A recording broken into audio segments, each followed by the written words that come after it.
All right, sports fans, how's everybody out there doing? William Martin coming at you one more time here on YouTube with another edition of the 300 Pounds of Sports Knowledge Podcast. After being a contender for the bulk of the first half of the decade of the 2010s, the Texas Rangers experienced a rapid decline. And from 2018 to 2021, the Rangers suffered three last place finishes in the American League West.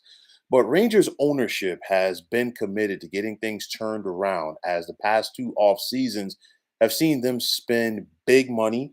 First to get infielders Corey Seager and Marcus Simeon, and then this past off season rather, starting pitcher Jacob DeGrom. Now, Texas also spent big money this past offseason to lure manager Bruce Bochy out of retirement. And in Bochy's first year with the Rangers, he is working some of that magic that helped the San Francisco Giants win three World Series with him leading the way as their skipper. And of course, one of those came at the expense of the Texas Rangers. Now, through a little bit more than 2 months into this MLB season, it's the Rangers that are setting the pace in the AL West as they're looking to dethrone the Houston Astros, who won the division in 5 out of the last 6 years. The Rangers set the tone in their very first series of the year when they swept the Philadelphia Phillies, who are the defending National League champions.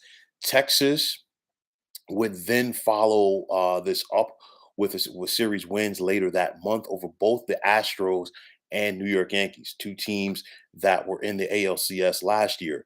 And unlike what has gone down and what we've seen from the Rangers in the past several years, this club has never been under 500 at any point so far this season. Now, following today's win over the Seattle Mariners for the series sweep, the Rangers have now won 12 out of their last 15. And this is a club that has the look of a team that could be very formidable come October. The Rangers' turnaround has started with their pitching. Last season, Texas was 12th in the AL in team ERA, while their 51 quality starts were ninth. But so far this season, the Rangers are third in the American League in team ERA, while they already have 28 quality starts, which is fourth. The Rangers have not gotten anything out of DeGrom as the injury woes that plagued him over his last several years with the New York Mets have now followed him to North Texas. But who would have expected what we've seen so far from starting pitcher Nathan Eovaldi? Eovaldi is the one who is pitching like a Cy Young candidate as he's 7-2 so far this season with a 2.42 earned run average to go along with a pair of complete games in 11 starts. Both Martin Perez and John Gray are 6-1 so far this season for Texas. Of course, Perez has an ERA above 4, but you look at what John Gray has been doing for this Texas team as well, and is definitely bolstering what this team is doing as their pitching has really propelled them into contentions so far this season. Offense has generally never been a problem for the Rangers, and so far this season, they're leading the American League in batting average, on base percentage, runs, and hits. Marcus Simeon is having one of his better seasons at the plate. We know what he can do for power, but now we're talking about a guy who so far this season has his batting average above 300.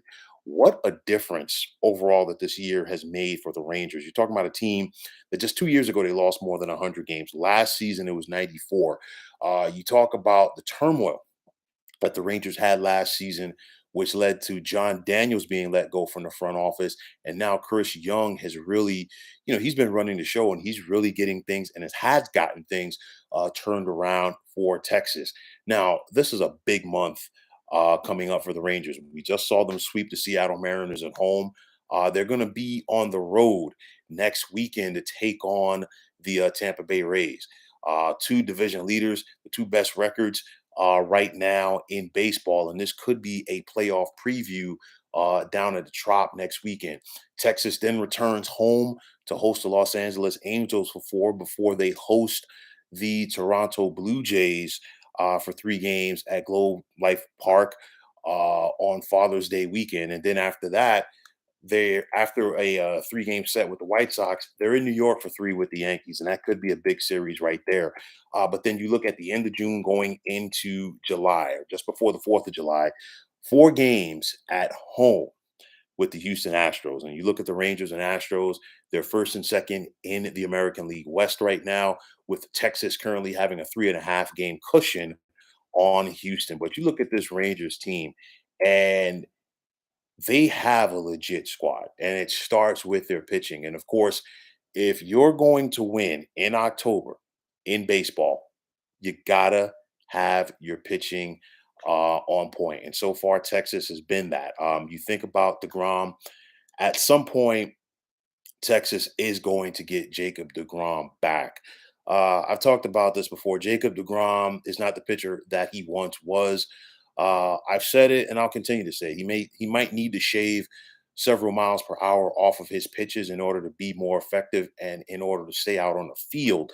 But nonetheless, if you're Texas at this point, hey, just don't rush him back. Save him for October. Save him for that stretch run when you'll really need him, because right now what you have in place has gotten you to this point. I do expect Texas at this point to be buyers at the trade deadline. And of course, things have changed in the trade deadline in recent years due to the fact that not as many teams out there are selling due to the fact that there are more postseason spots. But nonetheless, I do expect the Rangers to be active as far as going out there and trying to pick up a couple of players to help their postseason chances.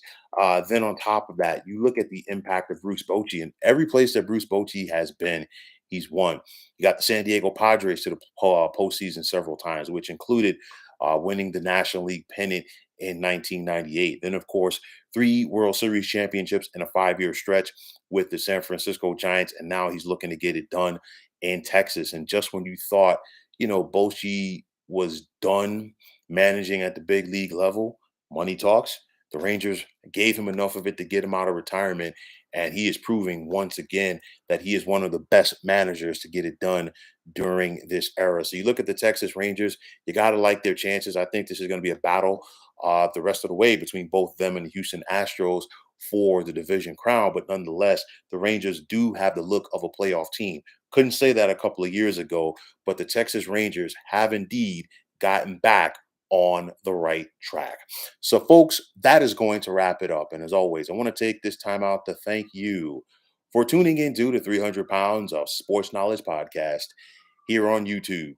I want to take this time out to thank all of you fine folks out there for tuning in. And if you have not already, please feel free to subscribe to this channel. Now, if you're on Twitter, please feel free to follow me at 300 Pounds of Sports. And like I always say, if you follow me, it will be my pleasure to follow you right back. There's also the sports discussion group on Facebook at the Sports Depot 365. Now you can check it out. Drop a line and be a part of one of the better sports debating sites going on social media. So once again, fine folks, my name is William Martin, and I'm signing off. And I'm saying take care and have yourselves a wonderful day.